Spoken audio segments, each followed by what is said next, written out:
ꯃꯛꯇꯗ ꯃꯌꯥꯝ ꯄꯨꯝꯅꯃꯛꯄꯨ ꯊꯣꯏꯕꯤ ꯀꯩꯁꯥꯝꯅ ꯏꯀꯣꯛꯅꯣꯅ ꯈꯨꯔꯨꯝꯖꯔꯤ꯫ ꯉꯁꯤꯁꯨ ꯃꯌꯥꯝꯒꯤꯗꯃꯛꯇ ꯑꯅꯧꯕ ꯋꯥꯔꯤ ꯑꯃ ꯄꯨꯗꯨꯅ ꯂꯥꯛꯆꯔꯤ꯫ ꯋꯥꯔꯤ ꯑꯁꯤꯕꯨ ꯊꯥꯕꯤꯔꯛꯄꯅ ꯄꯦꯄꯦ, ꯋꯥꯔꯤ ꯃꯃꯤꯡꯅ ꯂꯤꯂꯤꯒꯤ ꯑꯕꯣꯛ ꯃꯤꯃꯤꯒꯤ ꯐꯠꯇ꯭ꯔꯕ-ꯊꯋꯥꯏ꯫ ꯑꯍꯤꯡꯒꯤ ꯃꯇꯝꯅꯤ, ꯅꯣꯡꯁꯨ ꯆꯨꯕ ꯂꯦꯞꯇꯦ, ꯑꯗꯨꯛꯀꯤ ꯃꯇꯤꯛ ꯀꯜꯂꯤ꯫ ꯅꯣꯡꯂꯩ ꯅꯨꯡꯁꯤꯠ ꯌꯥꯎꯅ ꯆꯨꯕ ꯅꯣꯡ ꯑꯣꯏꯕꯅꯔꯥ ꯃꯥꯏꯀꯩ ꯈꯨꯗꯤꯡꯃꯛꯇ ꯑꯀꯟꯕ ꯅꯨꯡꯁꯤꯠꯅ ꯍꯥꯏ ꯍꯨꯝꯗꯨꯅ ꯁꯤꯠꯂꯤ꯫ ꯇꯥꯟꯖꯥꯗꯨꯗ ꯀꯥ ꯑꯃꯒꯤ ꯃꯅꯨꯡꯗ ꯆꯍꯤ 69ꯃꯨꯛ ꯁꯨꯔꯕ ꯅꯨꯄꯥ ꯑꯃ ꯃꯥꯒꯤ ꯐꯃꯨꯡ ꯅꯥꯀꯟꯗ ꯊꯥꯔꯤꯕ ꯆꯤꯌꯔ ꯃꯆꯥꯗꯨꯗ ꯐꯝꯂꯤ, ꯑꯗꯨꯒ ꯃꯥꯒꯤ ꯍꯦꯛ ꯃꯃꯥꯡꯗꯅ ꯃꯩꯐꯨ ꯃꯆꯥ ꯑꯃꯁꯨ ꯊꯝꯂꯤ꯫ ꯃꯇꯝꯁꯤ ꯌꯥꯝꯅ ꯏꯪꯕ ꯃꯇꯝ ꯑꯃꯁꯨ ꯑꯣꯏꯔꯤ꯫ ꯅꯨꯄꯥꯗꯨ ꯊꯥꯔꯕ ꯀꯝꯕꯜ ꯃꯆꯥ ꯑꯃꯁꯨ ꯏꯜꯂꯤ꯫ ꯅꯨꯄꯥꯁꯤꯒꯤ ꯌꯨꯝꯗ ꯑꯇꯣꯞꯄ ꯀꯅꯥꯁꯨ ꯂꯩꯇꯦ, ꯃꯍꯥꯛ ꯃꯇꯣꯝꯇꯅꯤ ꯂꯩꯔꯤꯕ꯫ ꯀꯥꯗꯨ ꯏꯆꯤꯛ ꯆꯤꯛꯏ꯫ ꯀꯥꯗꯨꯗ ꯇꯦꯠꯂꯤꯕ ꯒꯥꯔꯤꯒꯤ ꯀꯇꯥꯒꯤ ꯃꯈꯣꯜ ꯅꯠꯇꯅ ꯑꯇꯩ ꯀꯔꯤꯁꯨ ꯇꯥꯗꯦ꯫ ꯑꯗꯨꯕꯨ ꯅꯨꯄꯥꯗꯨ ꯃꯍꯥꯛꯅ ꯏꯜꯂꯤꯕ ꯀꯝꯕꯜ ꯃꯆꯥꯗꯨ ꯃꯈꯨꯠ ꯑꯅꯤ ꯈꯨꯠꯁꯥꯁꯤꯡꯗꯨꯅ ꯆꯦꯠꯅ ꯊꯛ ꯊꯛ ꯅꯤꯛꯄ ꯃꯈꯩ ꯄꯥꯏꯔꯤ꯫ ꯃꯃꯥꯏ ꯃꯃꯤꯠꯁꯨ ꯍꯨꯃꯥꯡ ꯃꯔꯤꯛ ꯃꯔꯤꯛ ꯆꯦꯟꯊꯔꯛꯂꯤ, ꯑꯗꯨꯒ ꯃꯆꯤꯟꯗ ꯅꯥꯁꯣꯟ ꯄꯤꯛꯅ ꯑꯁꯨꯝꯅ ꯃꯇꯣꯝꯇ ꯍꯥꯏꯖꯔꯤ, "ꯉꯝꯂꯣꯏ, ꯅꯪꯅ ꯍꯥꯏꯔꯤꯕꯗꯨ ꯑꯩ ꯌꯥꯕ ꯉꯝꯂꯣꯏ, ꯑꯩ ꯉꯝꯂꯣꯏ." ꯅꯨꯄꯥꯗꯨ ꯑꯁꯤ ꯍꯥꯏꯔꯒ ꯁꯣꯔꯗ ꯆꯥꯎꯅ ꯆꯥꯎꯅ ꯐꯨꯏꯅ ꯍꯣꯜꯂꯛꯂꯤ, ꯑꯗꯨꯒ ꯃꯥꯒꯤ ꯅꯥꯇꯣꯟꯗꯒꯤꯁꯨ ꯏ ꯆꯦꯟꯊꯔꯛꯄ ꯎꯔꯤ꯫ ꯑꯗꯨꯕꯨ ꯅꯨꯄꯥꯗꯨ ꯃꯃꯤꯠꯇꯤ ꯑꯗꯨꯃꯛ ꯎꯏꯁꯤꯟꯗꯨꯅ ꯂꯩꯔꯤ꯫ ꯅꯨꯄꯥꯗꯨ ꯑꯃꯨꯛꯀꯁꯨ ꯑꯁꯨꯝꯅ ꯍꯥꯏꯔꯛꯂꯤ, "ꯌꯥꯔꯣꯏ, ꯅꯪꯅ ꯍꯥꯏꯔꯤꯕ ꯋꯥꯗꯣ ꯑꯩꯅ ꯌꯥꯕ ꯉꯝꯂꯣꯏ꯫ ꯅꯪꯅ ꯑꯩꯒꯤ ꯊꯋꯥꯏꯁꯤ ꯂꯧꯒꯦ ꯍꯥꯏꯔꯕꯁꯨ ꯂꯧ, ꯑꯗꯨꯕꯨ ꯑꯩꯒꯤ ꯃꯤꯔꯝꯗ ꯂꯩꯈ꯭ꯔꯕꯤ ꯑꯩꯒꯤ ꯏꯆꯥꯅꯨꯄꯤꯗꯨꯗꯤ ꯑꯩꯅ ꯀꯩꯗꯧꯅꯨꯡꯗ ꯌꯨꯝꯗ ꯀꯧꯔꯛꯂꯣꯏ꯫ ꯍꯥꯠꯂꯨ, ꯅꯪꯅ ꯍꯥꯏꯕ ꯌꯥꯗꯦ ꯍꯥꯏꯗꯨꯅ ꯑꯩꯕꯨ ꯍꯥꯠꯂꯨ, ꯑꯗꯨꯕꯨ ꯅꯪꯒꯤ ꯑꯄꯥꯝꯕꯗꯤ ꯑꯩꯅ ꯀꯩꯗꯧꯅꯨꯡꯗ ꯄꯤꯔꯣꯏ꯫ ꯑꯩꯅ ꯍꯤꯡꯂꯤꯕꯁꯦ ꯏꯆꯥꯒꯤꯅꯤ, ꯏꯆꯥꯒꯤ."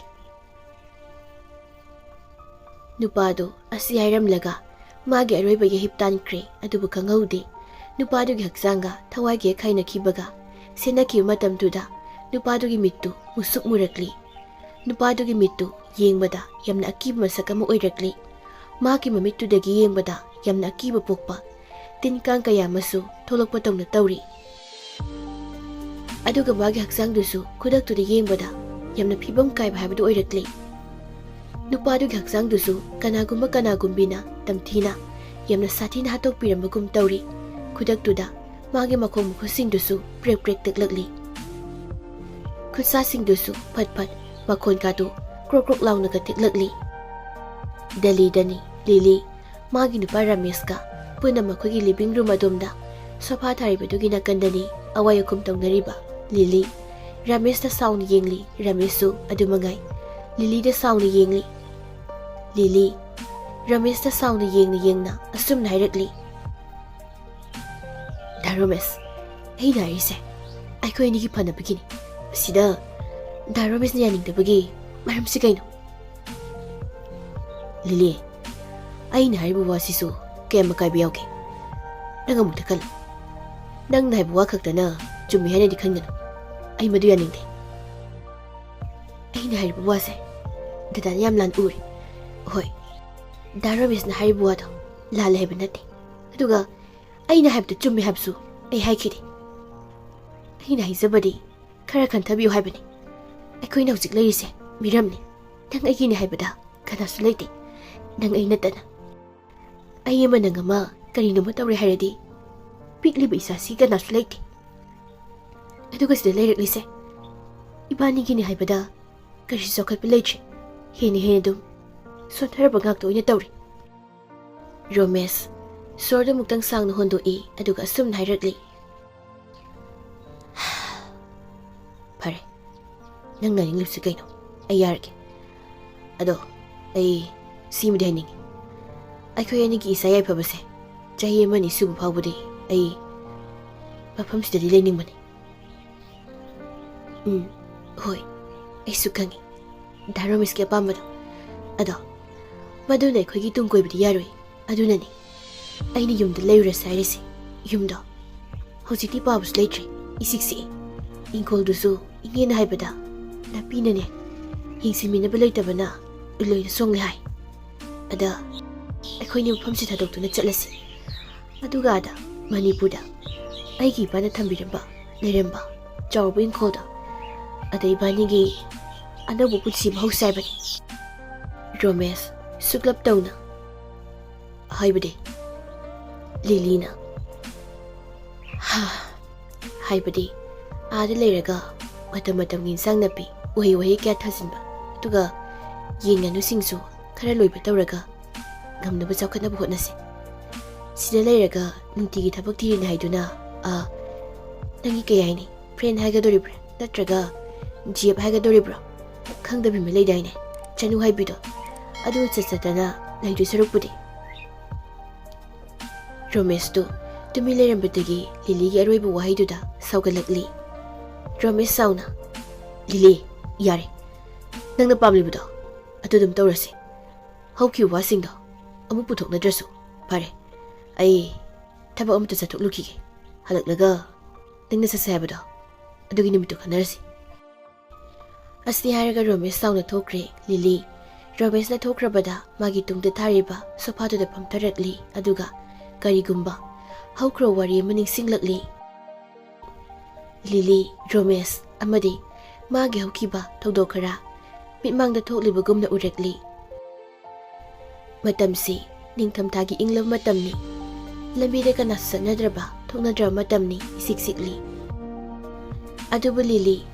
living room aduda matumda tasinna phamli masadu ingmana thak nikli papidusu purit parap tawba maga piktak tawba leimasugi phi maga yali adubu Lili gi maithongdu asawbagi langtaknabagi mami madi tana uri Lili toina mai laithoktuna thongjina yengli Lili na ngairibasi magi mapureba Romesh puni Lili matamsida mahak masasu wai sangdribani adubu ayuktagi karisu hairamda sauduna hanna babu yengbiramda chatkriba Romesh pudi mikup kudingi ngaizari Lili tapna masina soli ai na tawgadabsi kari ai kanfam kangtri karigino mana sulamna gyan tadrisiba ai tawfam makangtri asi haraga Lili ngayak wakal tawdu lay Lili wakal da sumna khalakli pare ai na babu yenglibase yamdu kuire hojikti matam lori taibam pansida phauraktriba isase haina ngamnaba mayawda yukani ai hayang ayuk ngana bahabagi manata sakani mahamadumta yumise leizarusana sinatana ai upayani suna leitre Lili asi khalaga tumina tasinuna phamli Lili asum mahak sauning mahengalakli mamit ani dusu asawbu henkibana ngangsilakli aduga mangda yingdun leiri mahak asuma dumna leirambadagi tapna hipthakre aduga gyan mangmagumna tawkre adubu mahaki mamitti adumak pangli Lili na dumna tawkribado atay karisnate magi anaba leibanani Lili si karigumbada mahak masada tension yamna leiraba natraga masada sawningba nungaitaba awaba pendaba leiba matamda mahak masado mamiti lawna pangthoklaga gyan mangba magumna tawduna lei adubu mahaki haksangna aduna lengba otpa ngamdrabasu mahaki wakal thawaidi aduma gyan tana karisu tawdaba magum lei ahingdu Lili adumna masapungba lemba ngamda wakaldi adumak magi mapuriba Romesh bu lakpa ngaina leli nongali pathangi nimit haibadu muklakli Romesh tapna thongdo hanglaga changlakli mahak nek changlakpada uri Lilina leramliba phibamdu Romesh madu ubada asamatomta laibakta paknono thajinjai aduga prap makhogi phamung leiriba kadomda changsinkri Romesh amuksu kadudagi phatthoklakli aduga makhutasu guli mapairakli Romesh guli du paina Lili gi nakanda tamna phamtharai aduga nakana lariba table adugi mathakta leiba isingdu lawi Romesh guli du Lili da tapna isingdu ga tawraga pisai aduga Lili bu phajana magi phamungda thangjin bidun hifalli asumna ngahak lariba matungdadi Lili masado gyan tarakli aduga Romesh na lariba tomda lakli aduga ngarang yumda hanjilaktabagi maram hanglami maduda Romesh to latli lalatangna Lili da sum nairai aido ngarangdo thaba krasinba ada halakpoda farak ama Romesh ki wari du Lili na marak thatkre aduga Lili ne sauna asumna Romesh directly yari dada aisu khangi dada na aise kaisu nungsibi de haiba hoi madu phana oiduna so taibang pansida phawroktriba aigi bibuk nungda leriba nasase sigidi khara khanthaningi adubu dada na khantharoi haina khanthadrabanina aina hanjin hairubagi kari mathau leiri aduna inga sidi isai tomda warep lawre Romesh ngakna Lili de yenglaga kari karam warep Lili sorda muktang sang no hondo e aduga Makha tarakli ai yumda matam kra leirage sida leiraga kaidawni atay Atopa kanas leiban nate nang ai kini haibada yumsida aduga aigi isagi pipamsiga kanghauda da sleita bakanda kana sleita watan za oibada ho haibase tamanga manate imdadi pharasu patrabasu babdi leiri aduna mateng kitida oirosu pangani aigi ni haibada dadasu mangai aise atomda yumse lehoribani aduga masasu haibagi wakalamta sendana ahing supa phone da storo adu nate dadana ahingda chanuga dum leiribada ai khanglam loi uram le haina khanbra Romesh Lili ga roibu waiduda masado haifiti pakhat ba phorami aduga Romesh masado yamna ngakpa masu phorami mataw kramna mahakna tawriba singdu bumnama Lili na khanglamli bano haina Lili wai singairam laga magi gada prap sankre aduga makoita khaw ma pairaga thoklakli Romesh madu ubada ipapa khatna Lili bu khamlakli Lili amta ngaiko ai wase Lili na marak tatuna asum directly Romesh yare ai nangi wahim ta tani mu phauchi ai salaki asi harga Lili thong thang toktuna prap thokri Romesh su Lili bu tanarak puri lepte Romesh Lili bu chensa tawun tanarakli aduga asumna Lili tanaba hain hairi Lili amta ngaiko haiba aina haibase amta tako Lili Romesh sensilaga Lili gi makutu taplawna paisili Lili su sauna Romesh gi makutu bu kanthoklam laga adumak lakli Lili sumlakpana Lili gi mapa kulana leiriba yumadu yoraklami aduga mahakna laklibagi warul pumba tamlami masagi warul sinu taraba tungda kulla Lili gi asawbado asumna themjin birekli Lili ipa su khangi hauji isada phawrangadaba nungairamoi basingdo adubu ipa Romesh kasu wari sake maduda masu soidana gyan tagani khale hausikti nakhoi anima nasana sage aning mapambado tawba yadra matamni base nakhoi animak na ne khangadabani ko aduna ipana khajikta haribasida nangsu gyan taw ko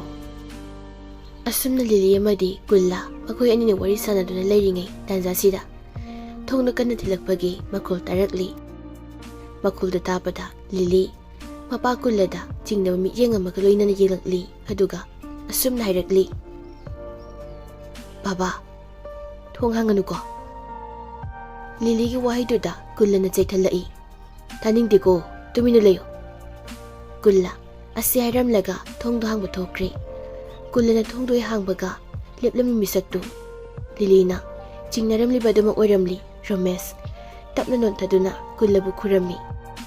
kullasu Romesh bu tapna hugatpiraga imungda puna sangminarakli adubu Lili di kullagi tungda lakliba Romesh da saungna yengduna leiramli kullamadi Romesh makhoi anisu Lili gi nakana thariba phampham masadamna sangsilaga phamli aduga kullana tapna wa hogdorai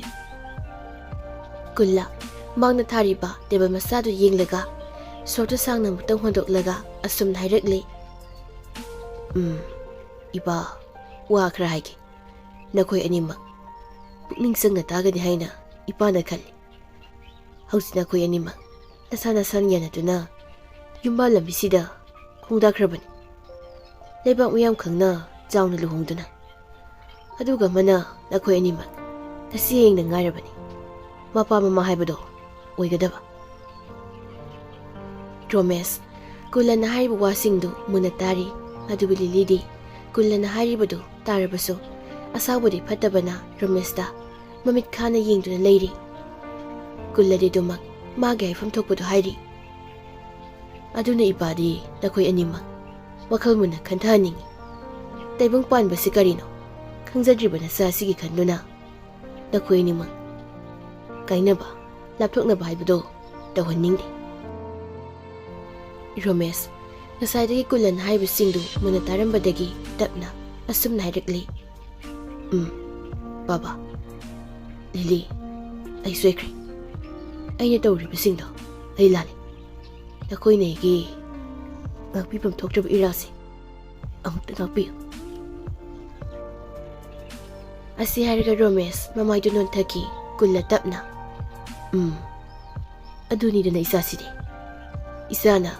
nasana maran khangzaduna haizaribase yam phare ngasi nakhoi animak ipagi sida saksarga chatluko hai Lili chalu nangna ne chak ising ni hotaro masudum yauja sanida ipanga leiruke asumna Lili su apana themjin bibadagi amadi Romes masana masagi marabu yazaduna haizabadagi tapna asabuda phakri Lili asum mamita urambasingdu mami samjilakli Lili matomta wakal taraklabakanda asumna haizari aidi ngayhak wakal amada layuredana pare afaba numit ama yenglaki aduga horen man halaklaga hainaba mafamsida khoina leba yadre ai Manipurda thuna thoktaba yadre asumna matam mana kana sungaidabana matam khara amu hokre hojikti Romes amadi Lili makhoi puna Manipurda tholaktuna leire makhoido hapta amamukti phare makhoi Liligi papa kulana leiramba yumdu leiriba adubu nongmadi Lili Romes amadi makhoi anigi masa yaifaba makhoi puna tumli makhoigi masa yaifabana Lili amadi Romes makhoi anigi mayai da tumli Romes ka Lili kana matai da tumli Lili asum tumlambadagi khonjel ama taraklami khonjeldu nupi mana kapagi khonjelni ai bahat kanu ai bu hingna leidung step pumbigan kana lagi ai bu mukta kan biyo ai bu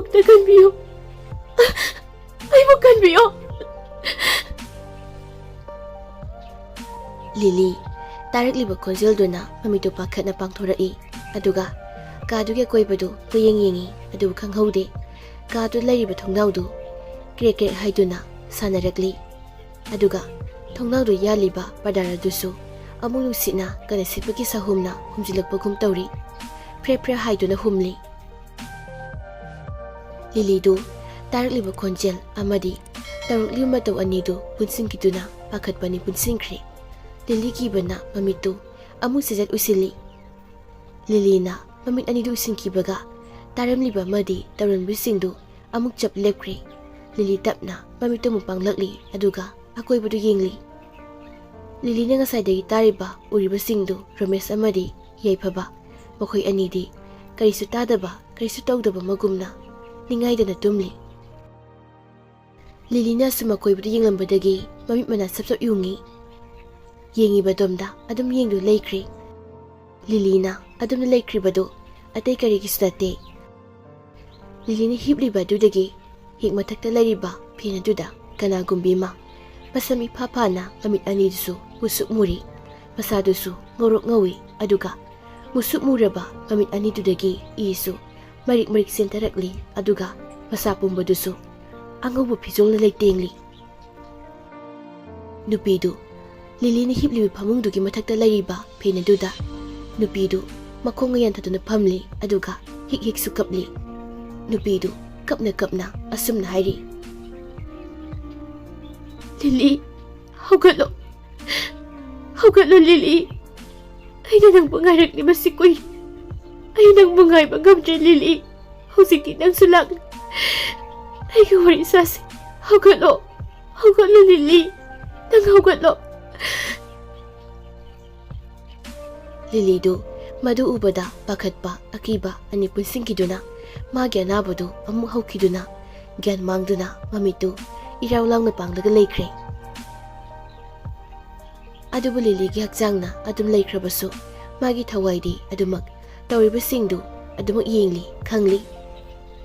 Nupidu Lili gi mathakta lariba phenduda sumfamlambadagi masadu khanghaudana kadu yakoibaduda koipai pari. Lili gi Thawaidu nupidu gi mataudu loina una khangba ngamli. Lili gi Thawaidu kibana suloirami. Nupidu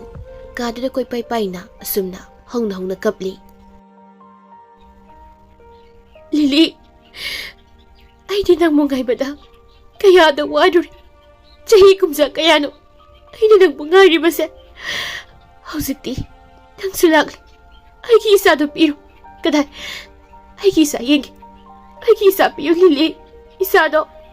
mama ingo na sino. Tatrapadi, ay nang buso, amadi, nang ginapuroy babuso hatkan, ay kisa piyo, isa piyo. Asumna Thawaidu kaduda koipai paiduda kaplamlaga khanghaudana mangkre. Lili di ahingduma Adomna dum gyan mangdu laikre. Ayuk yenda nganmani anoba numit pangjaduna lakpada taibang kana madi maithongda haraumino ka loinana anoba numit pu taramna homon tawna lawsilari.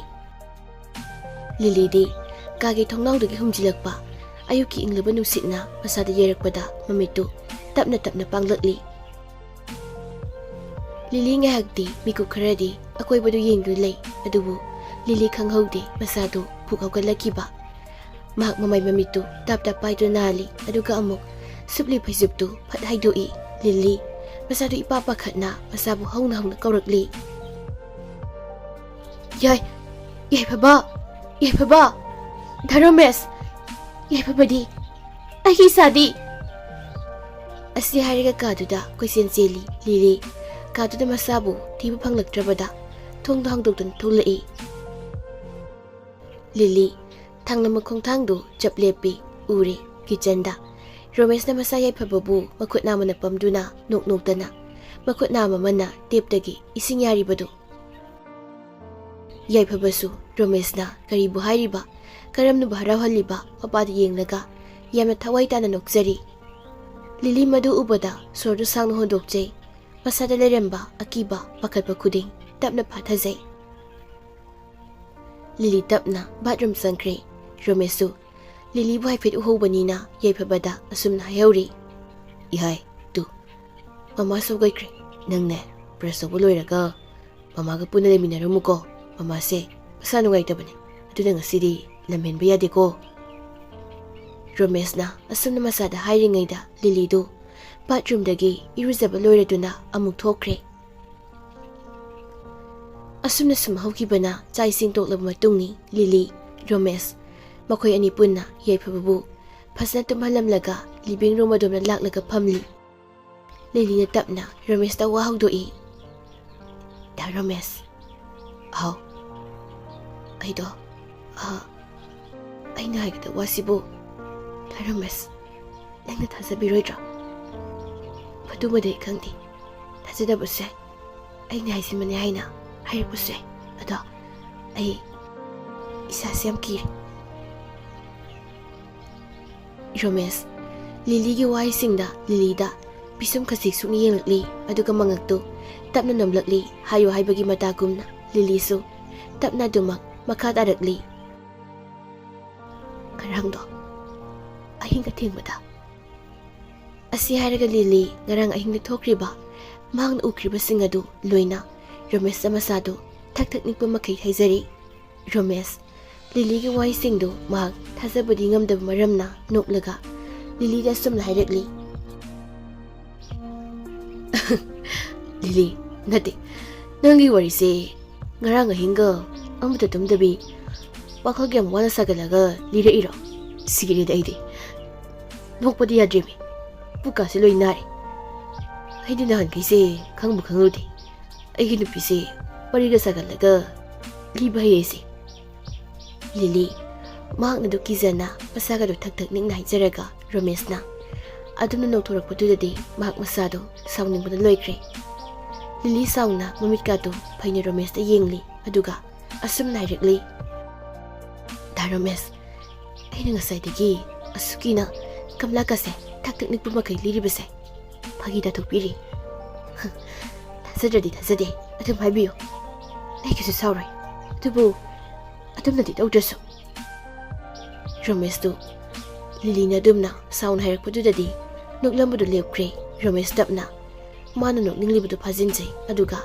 ꯑꯁꯨꯝꯅ ꯂꯤꯂꯤꯗ ꯍꯥꯏꯔꯛꯂꯤ ꯂꯤꯂꯤ ꯏꯁꯦ ꯑꯩ ꯋꯥꯍꯩꯒꯦ ꯅꯪ ꯋꯥꯈꯜ ꯀꯥ ꯍꯦꯟꯅ ꯈꯟꯖꯤꯟꯕꯗꯣ ꯍꯧꯖꯤꯛꯇꯤ ꯇꯧꯔꯅꯨ ꯌꯦꯡꯉꯣ ꯍꯧꯖꯤꯛꯇꯤ ꯅꯪꯅ ꯄꯥꯝꯕꯁꯨ ꯑꯩꯅ ꯇꯧꯔꯦ ꯑꯗꯨꯅ ꯋꯥꯈꯜꯗꯣ ꯀꯥ ꯍꯦꯟꯅ ꯈꯟꯖꯤꯟꯒꯅꯨ ꯋꯥꯈꯜꯗꯣ ꯅꯨꯡꯉꯥꯏꯅ ꯂꯩꯕ ꯇꯝꯃꯨ ꯑꯁꯤ ꯍꯥꯏꯔꯒ ꯔꯣꯃꯦꯁ ꯁꯣꯔꯗ ꯁꯥꯡꯅ ꯍꯣꯟꯗꯣꯛꯆꯩ ꯑꯗꯨꯒ ꯑꯁꯨꯝꯅ ꯃꯈꯥ ꯇꯥꯔꯛꯂꯤ ꯐꯔꯦꯁꯦ ꯑꯩꯁꯨꯅꯦ ꯑꯁ꯭ꯋꯥꯏꯐꯥꯎꯗ ꯊꯣꯛꯂꯨꯒꯦ ꯅꯪꯁꯨ ꯀꯩꯀꯩꯅꯣ ꯅꯪꯅ ꯇꯧꯒꯗꯕ ꯈꯔ ꯂꯣꯏꯁꯤꯜꯂꯨ ꯁꯨꯝ ꯅꯪꯒꯤ ꯋꯥꯈꯜꯗ ꯎꯡꯂꯒ ꯂꯩꯕꯗꯣ ꯂꯩꯔꯅꯨ ꯔꯣꯃꯦꯁ ꯋꯥꯍꯩꯁꯤꯡꯁꯦ ꯍꯥꯏꯔꯒ ꯂꯤꯂꯤꯒꯤ ꯃꯀꯣꯛꯇ ꯇꯞꯅ ꯅꯥꯟꯊꯕꯤ ꯑꯗꯨꯒ ꯔꯣꯃꯦꯁꯇꯨ ꯐꯨ ꯍꯧꯒꯠꯇꯨꯅ ꯅꯥꯀꯟꯗ ꯂꯩꯔꯤꯕ ꯃꯥꯒꯤ ꯒꯥꯔꯤꯒꯤ ꯁꯣꯗꯨ ꯄꯥꯏꯔꯒ ꯊꯣꯛꯈꯤꯒꯦ ꯇꯧꯏ ꯑꯗꯨꯕꯨ ꯔꯣꯃꯦꯁꯅ ꯊꯣꯡꯖꯤꯟ ꯌꯧꯕꯗ ꯂꯤꯂꯤꯅ ꯔꯣꯃꯦꯁꯄꯨ ꯈꯝꯂꯛꯂꯤ ꯂꯤꯂꯤ ꯐꯝꯂꯝꯕꯗꯒꯤ ꯍꯧꯒꯠꯇꯨꯅ ꯔꯣꯃꯦꯁꯀꯤ ꯃꯥꯡꯗ ꯂꯦꯞꯁꯤꯜꯂꯤ ꯑꯗꯨꯒ ꯁꯥꯎꯅ ꯁꯨꯝ ꯍꯥꯏꯔꯛꯂꯤ ꯀꯥꯏꯗ ꯆꯠꯇꯣꯏꯅꯣ ꯁꯤꯗꯁꯨ ꯀꯔꯝꯕ ꯅꯨꯄꯤꯒ ꯑꯃꯨꯛ ꯌꯨꯝꯗ ꯑꯩ ꯑꯃ ꯂꯩꯍꯧꯔꯦ ꯍꯥꯏꯕꯁꯦ ꯀꯥꯎꯕꯤꯅꯨ ꯆꯠꯄꯗ ꯔꯣꯃꯦꯁ ꯂꯤꯂꯤꯒꯤ ꯋꯥꯍꯩꯗ ꯀꯩꯁꯨ ꯍꯥꯏꯗ ꯇꯨꯃꯤꯟꯅ ꯂꯤꯂꯤꯗ ꯌꯦꯡꯂꯝꯂꯒ ꯁꯣꯔꯗ ꯑꯃꯨꯛꯇꯪ ꯁꯥꯡꯅ ꯍꯣꯟꯗꯣꯛꯂꯒ ꯊꯣꯡꯗꯣ ꯍꯥꯡꯗꯨꯅ ꯊꯣꯛꯈ꯭ꯔꯦ ꯂꯤꯂꯤ ꯔꯣꯃꯦꯁꯅ ꯆꯠꯈ꯭ꯔꯕꯗ ꯁꯥꯎꯅꯤꯡꯅꯕꯗꯨ ꯇꯞꯅ ꯐꯥꯊꯈ꯭ꯔꯦ ꯑꯗꯨꯕꯨ ꯂꯤꯂꯤ ꯃꯁꯥꯗꯨ ꯈꯪꯍꯧꯗꯅ ꯄꯥꯈꯠꯄ ꯑꯀꯤꯕ ꯄꯨꯝꯕ ꯄꯨꯟꯁꯤꯜꯂꯛꯂꯤ ꯂꯤꯂꯤ ꯄꯥꯈꯠꯅ ꯃꯥꯒꯤ ꯀꯥꯗ ꯅꯤꯡꯉꯥꯏꯗꯅ ꯇꯨꯝꯍꯧꯔꯤꯕ ꯃꯁꯥꯒꯤ ꯃꯅꯥꯛꯇ ꯀꯟꯅ ꯆꯦꯟꯁꯤꯜꯂꯛꯂꯤ ꯑꯗꯨꯒ ꯃꯁꯥꯕꯨ ꯌꯦꯡꯖꯩ ꯑꯗꯨꯕꯨ ꯌꯥꯏꯐꯕꯗꯤ ꯑꯗꯨꯃꯛ ꯅꯨꯡꯉꯥꯏꯅ ꯇꯨꯝꯖꯔꯤ ꯂꯤꯂꯤ ꯃꯁꯥꯅ ꯅꯨꯡꯉꯥꯏꯅ ꯇꯨꯝꯂꯝꯕꯗꯨ ꯎꯕꯗ ꯁꯣꯔꯗꯨ ꯁꯥꯡꯅ ꯍꯣꯟꯗꯣꯛꯆꯩ ꯂꯤꯂꯤ ꯃꯁꯥꯕꯨ ꯉꯥꯏꯍꯥꯛ ꯌꯦꯡꯂꯝꯂꯒ ꯇꯞꯅ ꯃꯃꯥꯏꯗꯨ ꯂꯩꯊꯣꯔꯛꯂꯤ ꯑꯗꯨꯒ ꯃꯄꯥꯅ ꯂꯩꯔꯤꯕ ꯀꯥꯗꯨꯅ ꯂꯥꯛꯂꯤ ꯂꯤꯂꯤ ꯆꯪꯁꯤꯟꯗꯨꯅ ꯃꯄꯥꯅ ꯍꯦꯛ ꯐꯝꯂꯝꯕ ꯐꯝꯐꯝ ꯃꯆꯥꯗꯨ ꯃꯈꯨꯠꯅ ꯇꯞꯅ ꯇꯞꯅ ꯅꯥꯟꯊꯩ ꯂꯤꯂꯤꯁꯨ ꯑꯗꯨꯝꯅ ꯉꯥꯏꯍꯥꯛ ꯂꯩꯔꯝꯂꯒ ꯃꯄꯥꯕꯨ ꯈꯣꯟꯖꯦꯜ ꯅꯤꯛꯅ ꯀꯧꯔꯛꯂꯤ ꯕꯥꯕꯥ ꯅꯁꯥ ꯌꯥꯝ ꯀꯤ ꯌꯥꯝꯅꯁꯨ ꯄꯥꯈꯠꯂꯦ ꯑꯩꯒꯤ ꯏꯆꯥ ꯌꯥꯏꯐꯕꯁꯦ ꯃꯃꯥꯏꯒꯤ ꯏꯐꯝꯗꯒꯤ ꯂꯥꯞꯈꯤꯗ꯭ꯔꯥ ꯍꯥꯏꯅ ꯂꯤꯂꯤ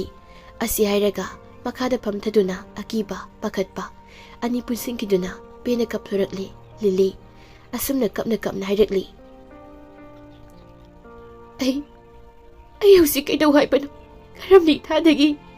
ꯏꯁꯥꯕꯨ ꯀꯜꯂꯣ ꯍꯥꯏꯕꯅꯣ ꯑꯩ ꯀꯟꯐꯝ ꯈꯪꯗ꯭ꯔꯤ ꯉꯔꯥꯡꯒꯤꯗꯣ ꯑꯩ ꯂꯤꯂꯤ ꯑꯁꯤ ꯍꯥꯏꯔꯒ ꯑꯃꯨꯛ ꯃꯄꯥꯕꯨ ꯀꯧꯗꯨꯅ ꯀꯞꯂꯛꯂꯤ ꯂꯤꯂꯤꯅ ꯑꯗꯨꯝꯅ ꯀꯞꯇꯨꯅ ꯂꯩꯔꯤꯉꯩ ꯀꯔꯣꯝꯗꯒꯤꯅꯣ ꯈꯣꯟꯖꯦꯜ ꯑꯃ ꯇꯥꯔꯛꯂꯤ ꯏꯄꯥꯒꯤ ꯕꯦꯝꯃ ꯀꯔꯤꯒꯤ ꯏꯆꯥꯅꯗꯨ ꯋꯥꯈꯜ ꯋꯥꯔꯤꯕ ꯑꯋꯥꯕ ꯄꯨꯝꯕ ꯀꯣꯛꯂꯣ ꯀꯞꯂꯅꯨ ꯏꯄꯥ ꯂꯥꯛꯂꯕꯁꯤꯗꯤ ꯏꯆꯥꯅ ꯋꯥꯔꯤꯕ ꯄꯨꯝꯕ ꯐꯅꯕ ꯏꯄꯥ ꯋꯥꯍꯩꯒꯦ ꯃꯨꯟꯅ ꯇꯥꯎ ꯏꯆꯦ ꯀꯞꯂꯅꯨ ꯂꯤꯂꯤ ꯇꯥꯔꯛꯂꯤꯕ ꯈꯣꯟꯖꯦꯜꯗꯨ ꯉꯛꯅ ꯃꯍꯥꯛꯅ ꯂꯩꯔꯤꯕ ꯀꯥꯗꯨꯒꯤ ꯑꯀꯣꯏꯕꯗ ꯀꯣꯏꯌꯦꯡ ꯌꯦꯡꯉꯛꯂꯤ ꯂꯤꯂꯤꯅ ꯁꯨꯝ ꯌꯦꯡꯂꯛꯄꯗ ꯃꯥꯒꯤ ꯃꯥꯡꯗ ꯂꯩꯔꯤꯕ ꯃꯤꯡꯁꯦꯜ ꯑꯗꯨ ꯇꯥꯔꯤꯕ ꯃꯃꯤ ꯑꯗꯨꯗ ꯉꯛꯅ ꯃꯃꯤꯠ ꯀꯨꯞꯇ ꯌꯦꯡꯗꯨꯅ ꯂꯩꯈ꯭ꯔꯦ ꯂꯤꯂꯤꯒꯤ ꯃꯃꯥꯡꯗ ꯂꯩꯔꯤꯕ ꯃꯤꯡꯁꯦꯜꯗ ꯇꯞꯅ ꯇꯞꯅ ꯂꯤꯂꯤꯒꯤ ꯃꯄꯥ ꯀꯨꯂꯩ ꯁꯛꯇꯝꯗꯨ ꯎꯕ ꯐꯪꯂꯛꯂꯤ ꯂꯤꯂꯤ ꯃꯗꯨ ꯎꯕꯗ ꯀꯞꯂꯝꯕꯗꯨ ꯆꯞ ꯂꯦꯞꯄꯤ ꯑꯗꯨꯒ ꯃꯤꯡꯁꯦꯜ ꯑꯗꯨꯒꯤ ꯃꯅꯥꯛꯇ ꯆꯪꯁꯤꯜꯂꯤ ꯂꯤꯂꯤ ꯃꯤꯡꯁꯦꯜ ꯑꯗꯨꯒꯤ ꯃꯅꯥꯛꯇ ꯑꯁꯨꯝ ꯂꯦꯞꯂꯒ ꯃꯄꯥꯕꯨ ꯈꯣꯟꯖꯦꯜ ꯊꯛ ꯊꯛ ꯅꯤꯛꯅ ꯀꯧꯔꯛꯂꯤ ꯕꯥꯕꯥ ꯀꯨꯜꯂꯒꯤ ꯊꯋꯥꯏꯗꯨ ꯂꯤꯂꯤꯗ ꯅꯨꯡꯁꯤꯅ ꯌꯦꯡꯂꯒ ꯑꯁꯨꯝꯅ ꯍꯥꯏꯔꯛꯂꯤ ꯏꯄꯥꯒꯤ ꯕꯦꯝꯃ ꯅꯨꯡꯁꯤ ꯂꯤꯂꯤ ꯑꯃꯨꯛꯀꯁꯨ ꯈꯣꯟꯖꯦꯜ ꯅꯤꯛꯅ ꯕꯥꯕꯥ ꯂꯤꯂꯤ Karigi sanadu thawai wanda kapliba toklo kaplanu ipa laknabasidi to ipa waike munna taw nangna ngarang numidang athengbada thengnariba nupido aday kanasu nati nangi abokni Lili ngakna haibadi mani nangi abokni nangi abok mimini kullagi thawaidu waise hairaga Sorda sang hundokpagi mong tawi aduga asumna makha tarakli ipabu pokpa nangi napudo nupi ani loli aibu pokpa aigi imado ayu pokpiramlaga adumak madam khara leiraga yamna kanana tu leikide hai imana leikide matung napuna magi nupi atombi oina nabok mimibu yumsida aigi ima oina pusilaki Lili adumak mapakulan na hairibado kapatoklaga tumin muna khoizang na tari kulati adumak makatari nangi abok mimido madam kredi yamna paba nupi magumna leirami adubu madam kragi tungda mage sim masaktam saklon loina tapna phanglakli nabokto mahakse lai fataba haibadi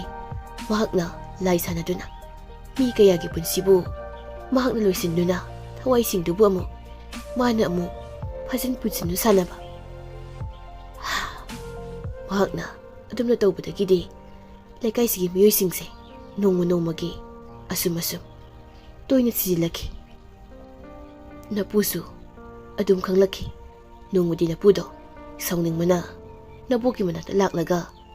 phatti tawdana bahaiduna yam kana khanaki adubu khangaude napuna naboki kokta karigum man thongkiba khudaktuda nabokto thawai thaki napudo adudagi nabokto makoin leiba kadumaktada adumak kanasu khangana pumjinki aduga leikagi miyoisingna mahakse mage nabam leibana mafam khangana mangkhraiki adunani Ngasi paubada mahaki thawaina yumsida adum leiribasi aduga baba kariga bokna aigi sabiyo hairiba atainate nabok sikibado masa waisangda matamni aduna maram oiraga isubu mana piyo hairibani isudo mana magi masa oina ningkre yaroi madu yaroi baba Yai pabase, aigi sani, aina boksaba, aigi Lili, asi hairaga amuk kaplakli, kullana, Lili bu themjin bidai Karigi mu kaplibano, kapano hairaga Ipana mu kana laklibase, isagi awapag bumba, pahalagi hana laklibanine Papa, kayino, abong na igisabu, magi masaoy na kaliba Ay isabu nuksi Isagay kay nabi aroi. Lainay, Lili, nanga nabok ka, Maria malainay, adunani, nabok na isubu, magi oina kankriba. Kari ba? Napuna, nabubuhay krabutong na, laikay miyang singda, hay singkiba, analayong duni, kasi isa na naribado. Aduna, ipanaw si Oigadaba Atay nati, yumsida, ipana sukuy na leiragpasida. Nabokek sang Pangnabahay na, kaya rakot nakrabaso. Pangbakaw ba leikide. Aduna, nang nga sinumidang sige manungda, nabokit haway bu, leiramli na saki na buhonaw. Ipagi bima, ipamuk lagi. Asi haram nagakuladi, tapna mami samkre.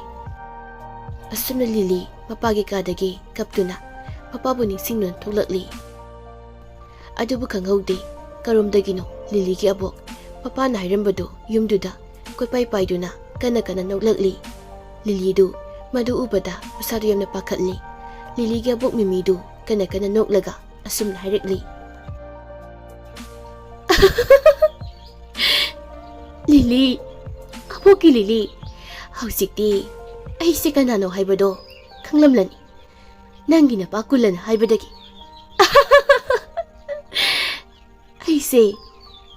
Nangini, nabok ni, nabok Adomgi, khangidana. Kadai, aigi isadi kadai no. Aina laklibase, isa lagbo lakbani. Isa do piro, ay, isa puzakrage. Piro, aigi isa piro. Lili, aduna mabok mimina, koy pay duna. Haunang nunokpada, masado, pakatpa, akiba, anipun silami, Lili. Mabok na koy pay ribado, mahakso, mangakto, koy laylay duna yengli. Lili, madu yeng na, masado, masama tumta, thong na hapchabu ay na, asum na hizari. Ay kibiyade, ay nakiribadi, ay gisayay pabadi, kanana kani, ay kibiyade, thong na layo, ay thong na lay tabiyade. Asum na Lili na, matumta, thong na hapchadun layringay, Romes to kanghawdi. Lili na lariba kadogi thongdu, patlaw na hangdurakli. Romes sensinduna, Lili bu konsinbi, Lili su, Romes da, chena konsinzay. Lili masadu, Romes lakpada, akibadu, karamakadi pataba ngamjay. Romes tapna, Lili makoktu, nantabiraga, asum na harakli. Lili, pakalano. Hawzikti, kaisu tawroy. Isabu, ibanya soydana, kanba ngamlan. Romes, asi hairaga, magi tunga lahawba, amay bu kunjoda, asum na karakli. Kura, amukta. Kunjo, Romes na hairibado, gyantare haibago, mangakto, tapna nomlakli. Kunjo asi, Lili ki mapakula na layriba, laikay Adugi, kwaidagi ahiba maibani. Romes na, tapo amatsalugi haina, ngasay Lili da hairambado, kunjo bukag watsatlibani. Romes soy na, Manipur da tholakto na, Lili ki mapakula layramba yumsida, laklibasi, atagi nate. Makoy anido, handagi hauna, Lili gabok Mimigi maramda, kanglabani, aduna. Makoy anipun na, yumsida laklaga, Abok Oiba, lagi tharom kara, tawba lakibani. Makoy ani na ngasaydagi, ngangnariba, tawnaribasingdo. Thaway na tawribani, Lili gabok Mimigi Thawai na, kangdana bahayduna. Aduga mana, ngasay wari asi, hawdurakpada, kamagi manungda laykiba, ahal nupado, Lili ki mapakulani. Kunjodo, Lili gabok Mimina, koy pay duna, hauna nunglaga layribado uri, kunjo, madu ubada, makutto, karino mapayraga, masinda, kari-karino krasolaga lang sili. Mimido, Adomna kunjo na tarakpadudadi, masado, kang mangamdraduna, Yamna ka na laurakli. Nanghankro, nang silay no, chalo. Ay hilabisi yat ka no, ay hisa walang libani.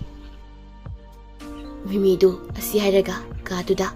magi Thawai do, ang ngawbi amagum, koy sensili. Amuk-amuksu, Lili hoy na laribadomda, pais na buhot na, adubu kunjo na, ngaktaw kiba na ngamlamday. Asam na Mimibu, kunjo na, lagi tawram kara tawraga, magi Thawai do, patampumagi oy na, layramde na takirami, hawzikti, Lili su, pasada layramba, akiba, pakatpumba, loy na pagre. Asam na miku kara, pungza kara, asam na sumhawkiba na, hawzikti, sahi kaya masobkre, Lili amadi, Romesu, nungay na, masayay pabagapun na, laymin na rami. Yay papaso siti saure, Lili su, magi anabado, loy na pagre.